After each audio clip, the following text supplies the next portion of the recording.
Hi hello welcome to today tomorrow. మనం ఈ రోజున వైఎస్ఆర్సీపీకి సంబంధించి ఒక 12 ఏళ్ళ ఇది జరుగుతున్నాం. పుష్కరకాలపు ఆవిర్భావ దినోత్సవాన్ని జరుపుకుంటుంది ఏపీలో వైఎస్ఆర్సీపీ. ఏపీలో మాత్రమే కాదు, తెలంగాణలో కూడా తొలినాడులో దాని ప్రభావం ఒకటి ఉండడము, తొలి రోజుల్లో వైఎస్ఆర్సీపీ కావచ్చు, రాజన్న అభిమానులు కావచ్చు, చాలామంది ఉండడం, వాళ్ళందరూ ఆ రోజు పార్టీకి ఇచ్చిన కంట్రిబ్యూషను, వాళ్ళు సాహిత్యం ద్వారా కావచ్చు, లేకపోతే వైఎస్ఆర్సీపీ జెండాని ఎక్కడికో తీసుకెళ్ళడం కావచ్చు. ఒకనొక సమయంలో ఎక్కడైతే రాజన్న అస్తమించారో అక్కడ పోయి జెండా ఆవిష్కరణ చేసిన తొలితరపు వైఎస్ఆర్సీపీ లేకపోతే రాజన్న అభిమాని మన దగ్గర ఉన్నారు. సార్ నమస్తే. నమస్కారం. బొక్క అనంతరెడ్డి గారు, ఆయన ఈ వైఎస్ఆర్సీపీతో ఆయన తొలి రోజుల్లో ఒక పునాదిగా ఎలా ఇదయ్యారు, ఆ వివరాలు మనకి చెప్తారు. సార్ చెప్పండి, మీకు అసలు ఈ వైఎస్ఆర్సీపీతో ఉన్న అనుబంధం ఏంటి? మీరు ఒక పునాది రాయిగా చెప్పుకోవడానికి మీ దగ్గర ఉన్న ఇదేంటి, అర్హతలు ఏంటి?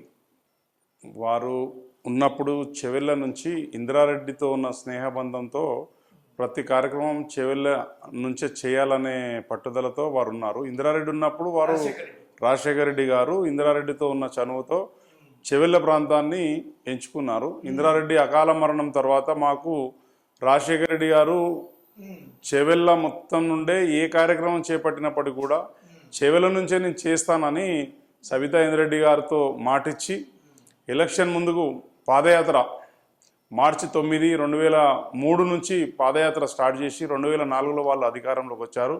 అధికారంలోకి వచ్చినాక కూడా ప్రతి పథకాన్ని చెవెళ్ళ నుంచే ప్రారంభించారు. ఆయన చెవెళ్ళ నుంచి ప్రారంభించిన పథకం అంటూ ఒకటే రచ్చబండ. ఆ రచ్చబండలోనే వారు మనకు దూరమైన సంఘటన బాధాకరం. అలా రాజశేఖర రెడ్డి గారితో మాకున్న ప్రతి కార్యక్రమం చెవెళ్ళ నుంచే కాబట్టి మేము ప్రతి కార్యక్రమంలో పాల్గొనే వాళ్ళము. అంటే ఇందిరారెడ్డి గారితో మొదలైన మీ జర్నీ రాజశేఖర రెడ్డి గారితో లింకప్ అయ్యి ఆయన తదనంతరంతో మేము ఇడుపులపాయకు వారి అంతిమయాత్ర కూడా వెళ్ళాము. ఎంతోమంది జన సందోహంలో ఎంపల్లి అనే గ్రామం నుంచే ఇడుపులపాయకు జామ్ అయిపోయింది రోడ్ అంతా కూడా.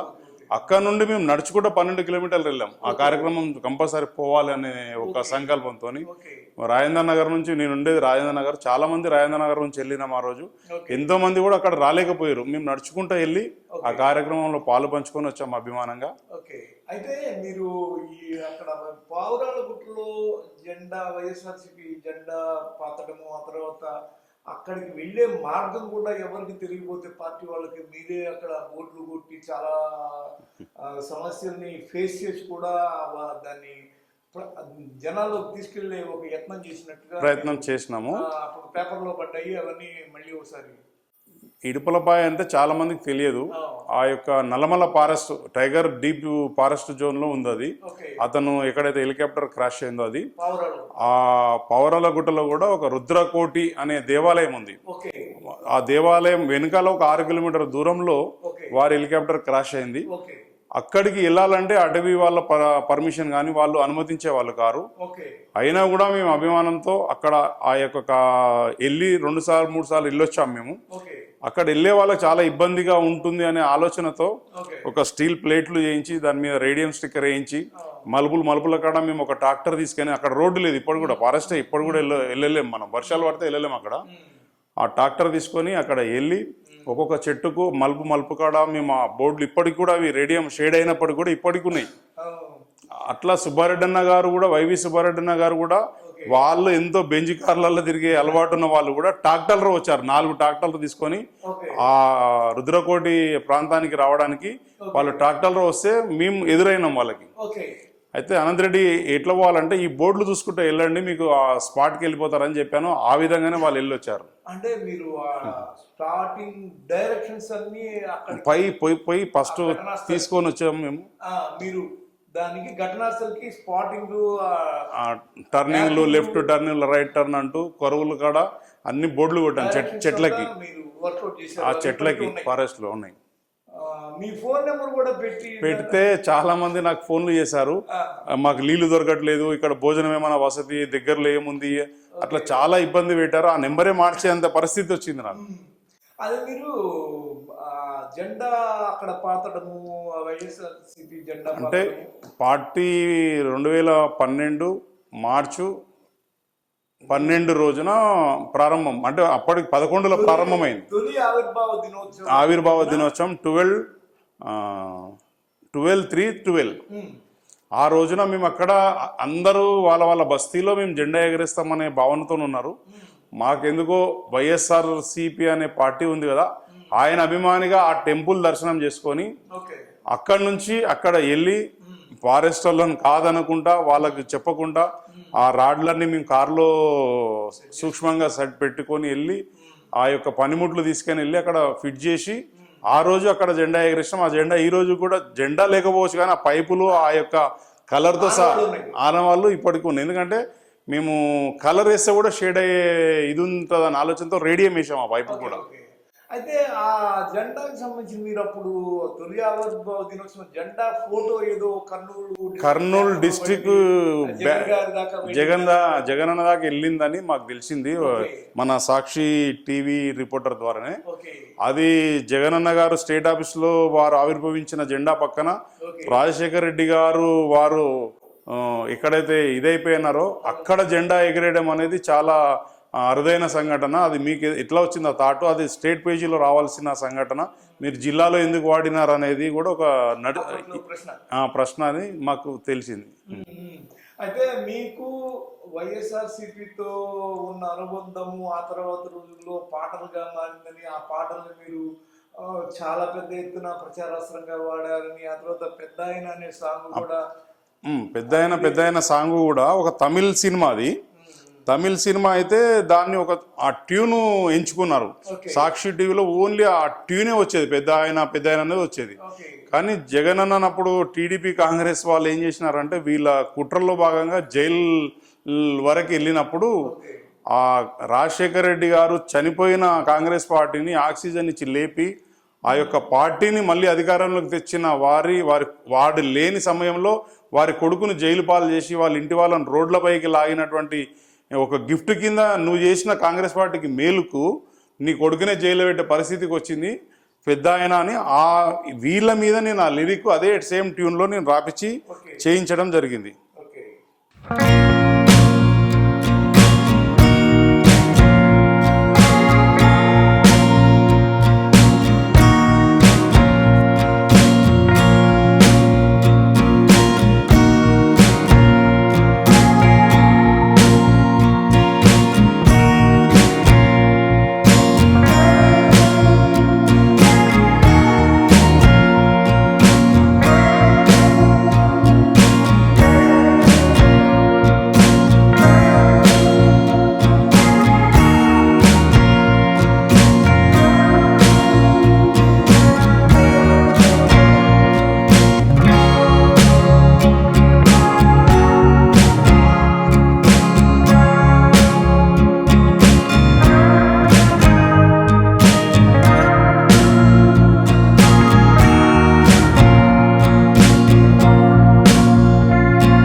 మీరు చాలా వరకు తీసుకెళ్లారని, ఆ పాటలతో అనుబంధం మీకు అది ప్రచారాస్త్రంగా మారి మాకు ఫస్ట్ 2000లో ఇందిరారెడ్డి గారు చనిపోయారు రోడ్ యాక్సిడెంట్లో.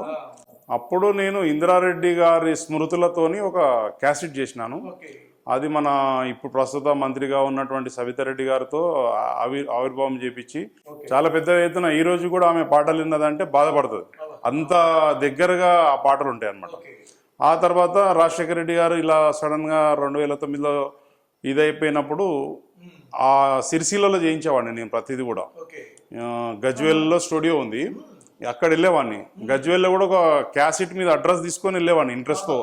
వెళ్ళి అక్కడ ప్రతి రైటర్కి చెప్పి నా సబ్జెక్ట్ ఇది, నాకు ఈ పాటల్లో ఇట్లా రావాలి, ఒక యూత్ వాళ్ళు వాళ్ళ బాధలు చెప్పుకునేటట్టు, ఒక అనాథ తల్లిదండ్రులు చెప్పుకునే, ఒక పాటకు ఒకటి షింక్ లేకుండా అలా ఒక క్యాసెట్లో ఒక 10 పాటలు వచ్చే విధంగా అట్లా ఒక 50-60 పాటలు చేయించాను నేను. రాజశేఖర రెడ్డి గారు చనిపోయినప్పుడు రాజు అయ్య మహారాజు అయ్య అనే సాంగ్ కూడా నేను చేయించింది. అది ట్యూను సినిమాది, ఆయన లిరిక్ మార్చి మళ్ళీ సేమ్ ట్యూన్లో చేయించా. ప్యారడీ. అలా మీకు పాటల ఒరవడి ఒకటి మొదలు కావడం, అది రాజశేఖర రెడ్డి గారితో ఒక అనుబంధం వరకు తీసుకెళ్ళడం, ఆ తర్వాత ఆయన తదనంతరం కూడా జగన్మోహన్ రెడ్డి గారితో కూడా మీకు మేము టైటిల్ కూడా రాజవయ్య మహారాజవయ్య అని ఒక టైటిల్ పెట్టినాము, జనం మనిషి జగన్ అన్న అని ఒక టైటిల్ పెట్టినాము. అదే జగన్ గారు గెలిచినప్పుడు ఒక పాట పాడింది మీ దగ్గర ఉందన్న ఉన్నది. రాజన్న రాజ్యం అనే టైటిల్ కూడా వాళ్ళు పార్టీ పెట్టినప్పుడు రాజన్న రాజ్యం అనుకున్నారంట. మేము ఆడియో టైటిల్ పెట్టినాం, అది రాజన్న రాజ్యం అని. ఆ రాజ్యం అంటే పిఆర్పి ప్రజారాజ్యం పార్టీ ఫెయిల్ అయినందుకు మళ్ళీ రాజ్యం అనే వర్డ్ వద్దని ఆ కోణంలో కూడా ఎన్నిక తగ్గినారని కూడా తెలిసింది. ఈ టైటిల్ అలాగ అంతా నచ్చింది, రాజన్న రాజ్యం అనేది. ఆ దాంట్లోదే ఇప్పుడు కూడా ప్రజెంట్ పథకాల మీద మేము చేసిన పాట కూడా వాళ్ళు వాడుకుంటున్నారు.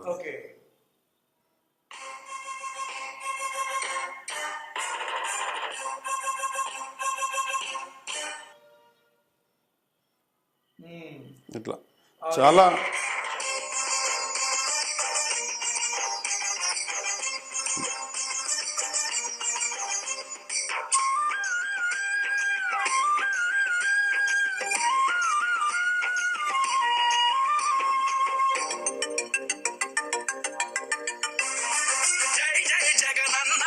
జనజాతర సాగెనో జయభేరి మోగెనో, జనజాతర సాగెనో జయభేరి మోగెనో, జయ హో జగనన్నంటూ జన హో రయ్యగిసెనో, జైత్రయాత్ర సాగెనో, జన హో రయ్యగిసెనో, జైత్రయాత్ర సాగెనో.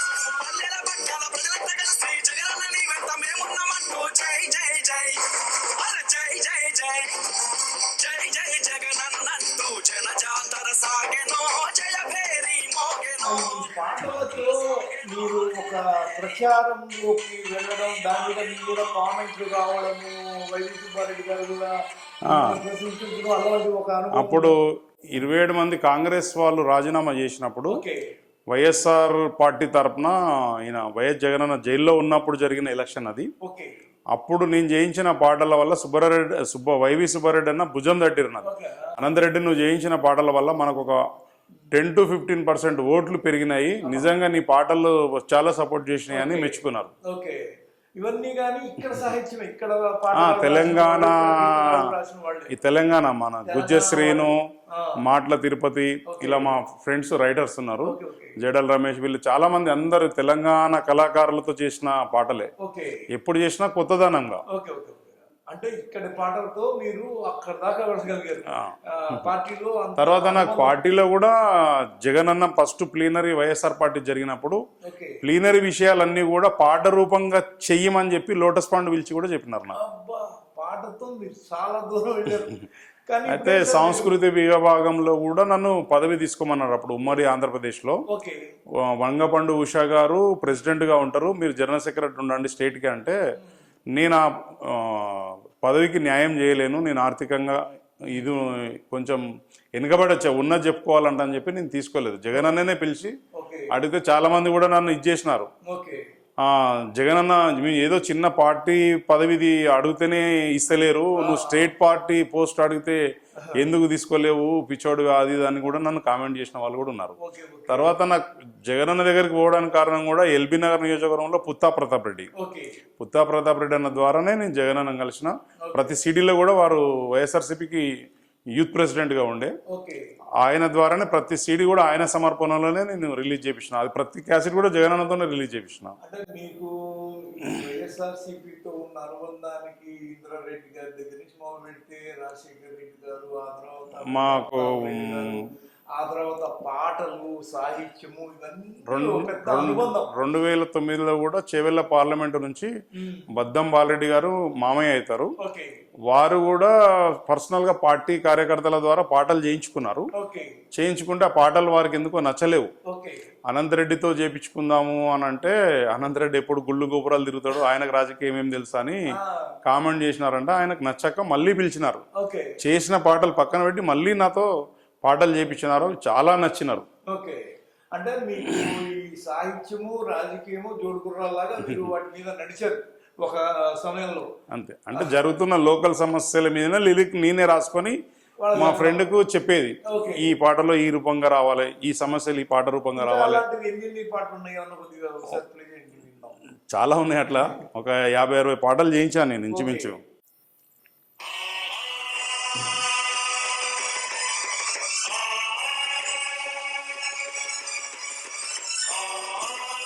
ఈ జనం మనిషి జగనన్న అనే టైటిల్తో రిలీజ్ చేసిన సాంగ్ ఇది. ఓకే.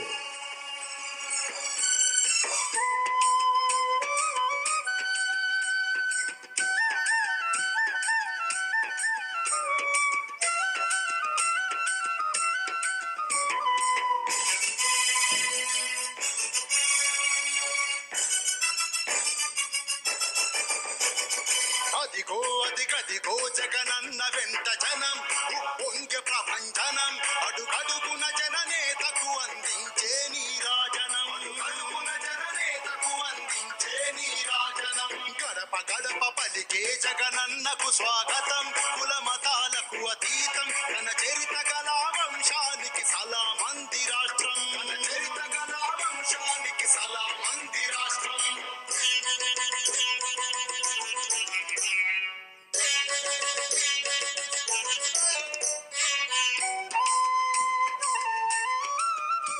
సార్ ఇప్పుడు మీరు వైఎస్ఆర్సీపీతో ఎక్కడ వరకు ఉన్నారు? మీరు అనుబంధాన్ని కొనసాగిస్తున్నారా లేకపోతే ఎక్కడైనా మధ్యలో అది కట్ అయిన పరిస్థితులు ఉన్నాయా? అసలు ఏంటి మీ అనుభవాలు చెప్పండి.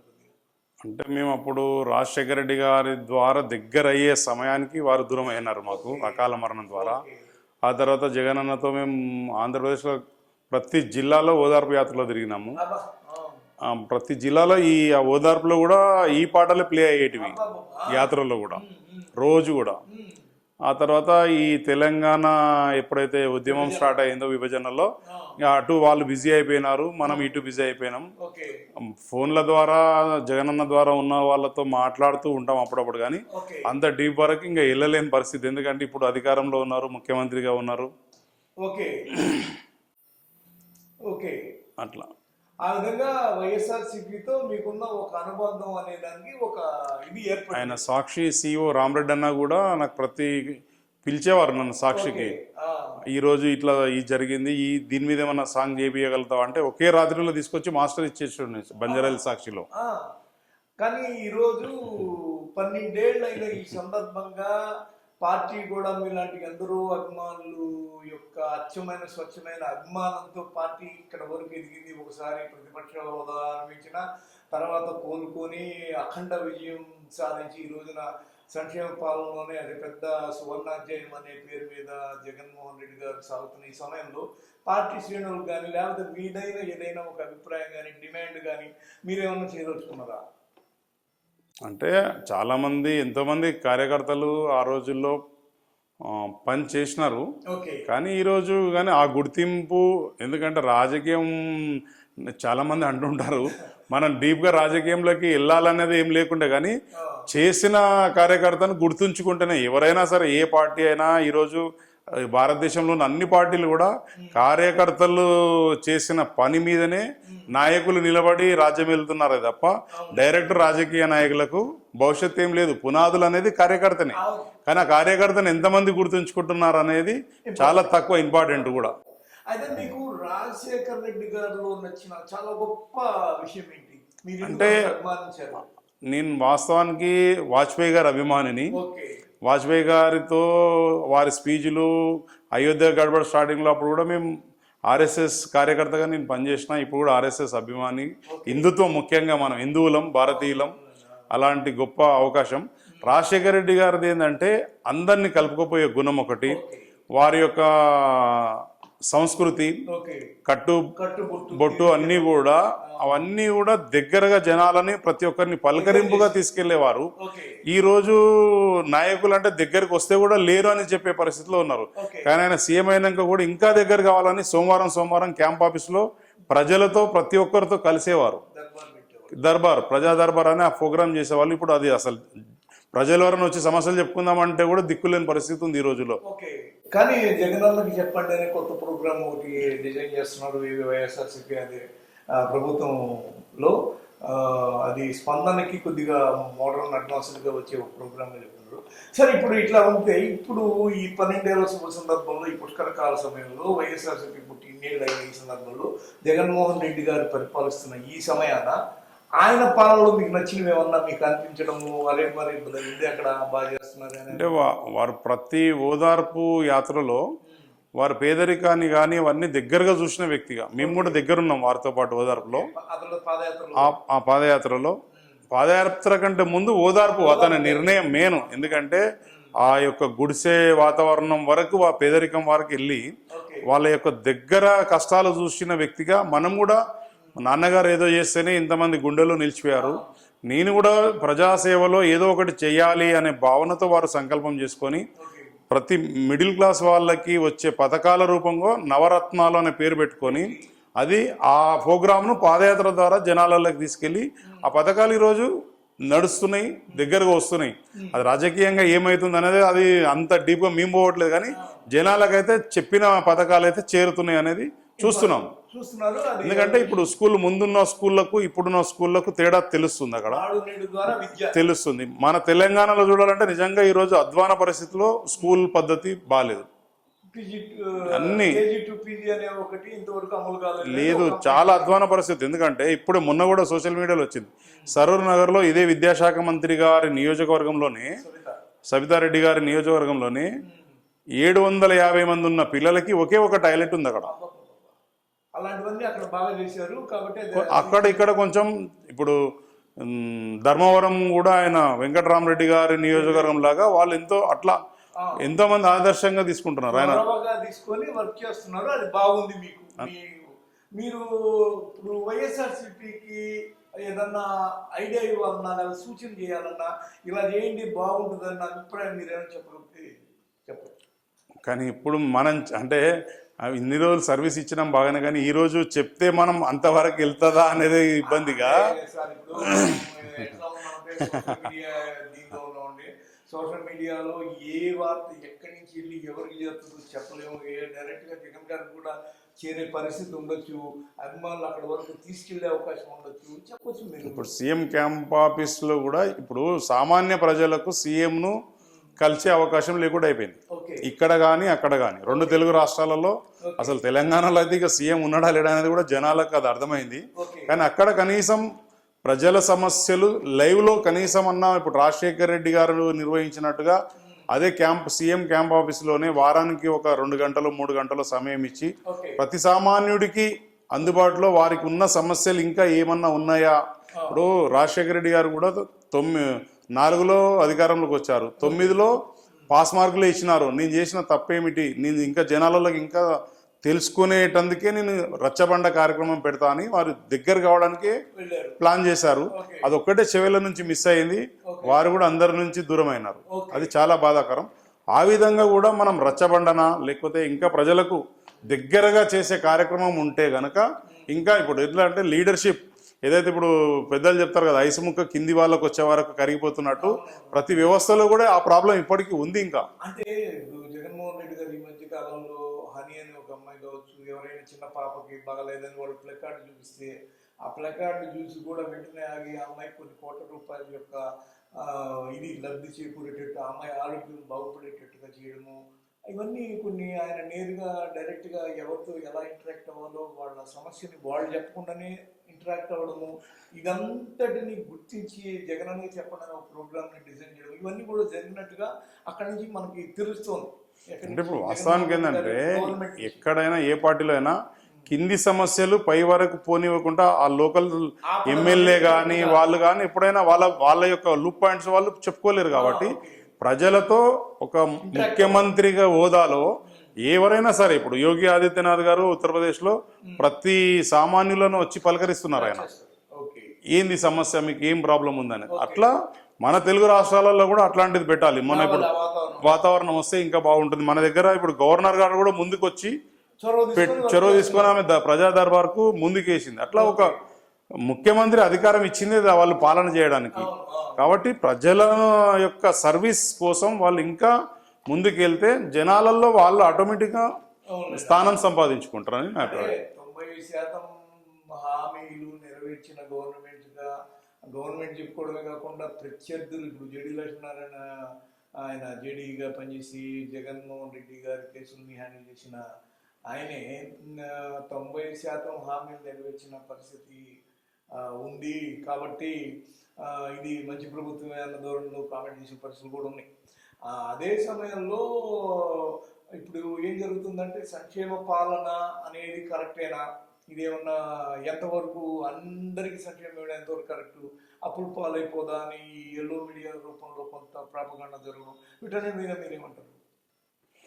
వాస్తవానికి ఏంటంటే అన్నగారు ఇప్పుడు చాలా మటుకు కూడా ఈ ప్రతి పోటీ తెలుగు రాష్ట్రాలతో పాటు వేరే కొన్ని రాష్ట్రాల్లో కూడా పోటీ పడుతున్నారు పథకాల మీద.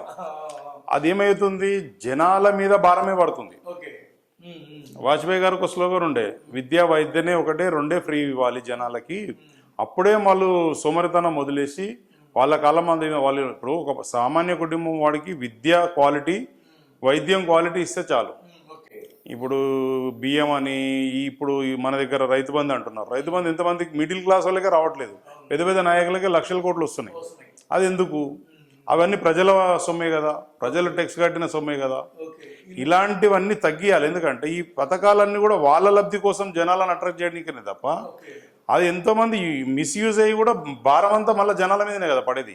కాబట్టి సంక్షేమం మితమైతేనే కరెక్ట్ అని అంటారు. అంతే కదా. మొన్న ఈ మధ్య సంక్షేమంతో పాటు అభివృద్ధి కూడా 13 లక్షల కోట్ల రూపాయల పెట్టుబడులు రావడం. ఇప్పుడు తెలంగాణ వచ్చినప్పుడు మిగులు బడ్జెట్ కింద ఉండింది. మీలాంటి వాళ్ళు ఎంతమంది పెద్దలు చెప్పేది నగ్న సత్యం అది. ఈ రోజు 5 లక్షల కోట్లు అప్పు అయింది అంటున్నారు. 8 ఏళ్లలోనే 5 లక్షలు. స్వతంత్రం వచ్చినప్పుడు నుంచి కానీ అప్పు 8 ఏళ్లలోనే అయింది. నిర్మలా సీతారామన్ గారు కూడా దీని మీద కామెంట్ చేశారు. మరి ఇట్లాంటి పరిస్థితి ఎందుకు వచ్చింది? ఇప్పుడు 3-4 లక్షల కోట్లు అయినాయి అది అని చెప్పి అన్నారు. అయితే ఇప్పుడు వీటన్నిటిని చేయడానికి, వీటన్నిటిని దాటుకొని ముందుకెళ్ళడానికి ఏమన్నా ఉపాయం ఉందంటారా అసలు? ఇప్పుడు ఇదే కరోనా సమయంలో జగన్మోహన్ రెడ్డి గారు కానీ లేకపోతే పరిస్థితి వేరేలాగా ఉండేది. ఆయన ఇచ్చిన సంక్షేమ పాలన అనేది చాలా పనిచేసి ఈ రోజు పేదరిక నిర్మూలన, లేకపోతే వాళ్ళకి ఆ రోజున చాలా కష్టాలను గట్టెక్కించింది అనే మాట ఉంది. ఇప్పుడు మన దానికంటే అప్పుడు కొంచెం అక్కడ చేసినప్పుడు కూడా భారతదేశం మొత్తంలో కూడా కరోనాను చాలా మటుకు కేంద్ర ప్రభుత్వం కానీ రాష్ట్ర ప్రభుత్వాల సపోర్టు అన్నీ కలిసి చేస్తేనే మన భారతదేశంలో ఈరోజు కరోనా నుంచి బయటపడ్డాం.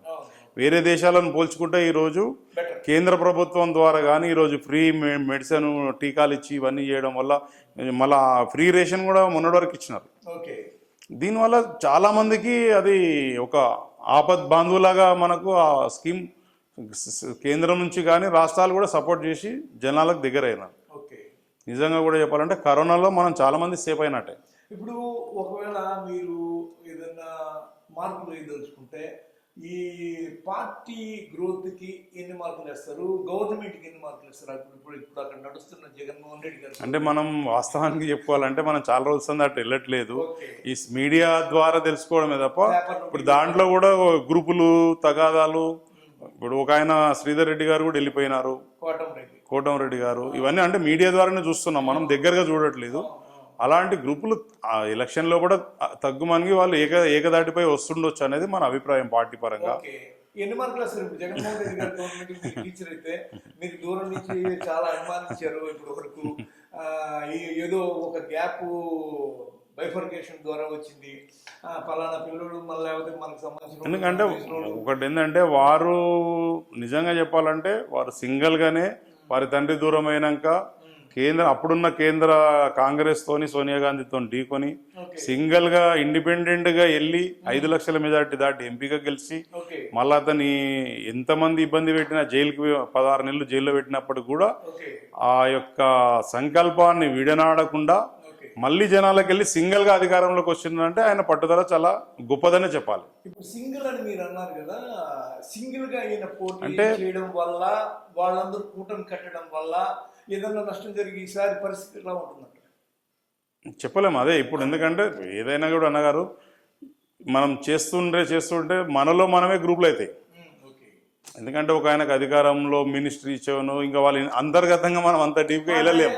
జగన్మోహన్ రెడ్డి గారు ఏం ఫార్ములా పాటిస్తున్నారంటే, మొన్న ఈ మధ్య పేరు నాని ఎవరు అన్నారు, ఏమన్నారంటే ఇక్కడ జగన్ ఇద్దరే ఉంటారు, మిడిల్ మ్యాన్ ఎవరు లేరు, ఆయన కూడా నేరుగా క్లిక్ కొట్టి నేరుగా వాళ్ళకి ఎలా వెళ్ళాలో అలా వెళ్ళేటట్టు చేస్తున్నారు తప్ప మధ్యలో ఎవరిని మధ్యవర్తి అదే చెప్తున్నాం కదా. రోజు వాలంటరీ వ్యవస్థ అనే దాని ద్వారా 542 ప్రజా పనులు అవుతున్నాయి.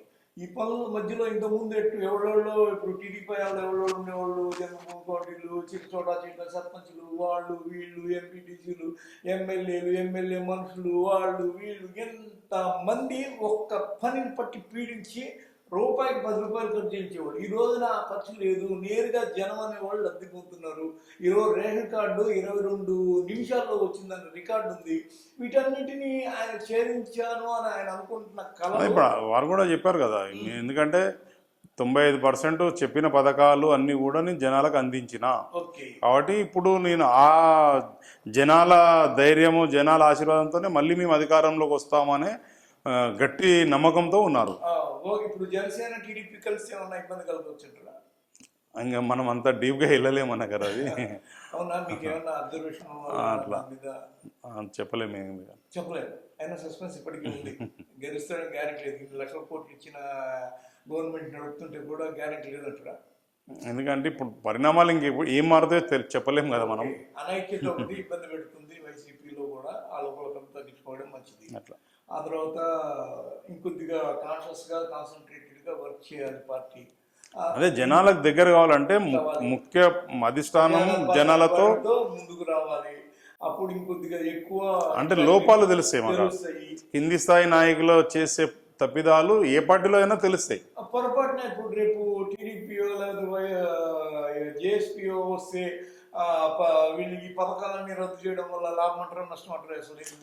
అంటే అదే ఎక్కడైనా గారు అన్నగారు ఈ పోటీ, నేను ఇచ్చిన పథకాల కంటే ఇంకో 2 పెంచాలని, ఆ పెంచే పైసలను ఎక్కడి నుంచి జనాల నుంచే కదా రావాలి. అంటే చాలా సార్లు చంద్రబాబు గారు ఇస్తానని చెప్పి అక్కడ వరకు రావడం, రైతు రుణమాఫీ కావచ్చు, అంతకన్నా ముందు ఇప్పుడు మన 2 తెలుగు రాష్ట్రాలు కావచ్చు, ఇవన్నిటిని ఆయన చేస్తాను వచ్చి లాస్ట్ చేతులు ఎత్తేసి వేరు, నేను చెప్పిన మాట వేరు, ఈ రోజు వేరు అన్న ధోరణిలో మాట్లాడడం ఇవన్నీ జరిగినాయి. ఈ క్రమంలో చంద్రబాబు లాంటి వాడిని నమ్మడం, ఆయన వెనకాల ఉన్న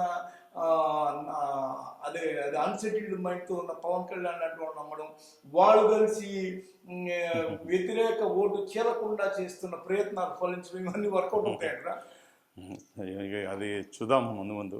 ఓకే, ఇప్పటి వరకు అయితే మీరు చెప్పిన సూచన సలహా ఏంటంటే జనం మాట ఇంకొద్ది దగ్గరగా వచ్చి వినండి. జగన్మోహన్ రెడ్డి గారు ప్రత్యక్షంగా జనాల దగ్గరికి వెళ్తే జనాల మనసులో ఉన్న సాధక బాధలన్నీ పై వరకు తెలుస్తాయి.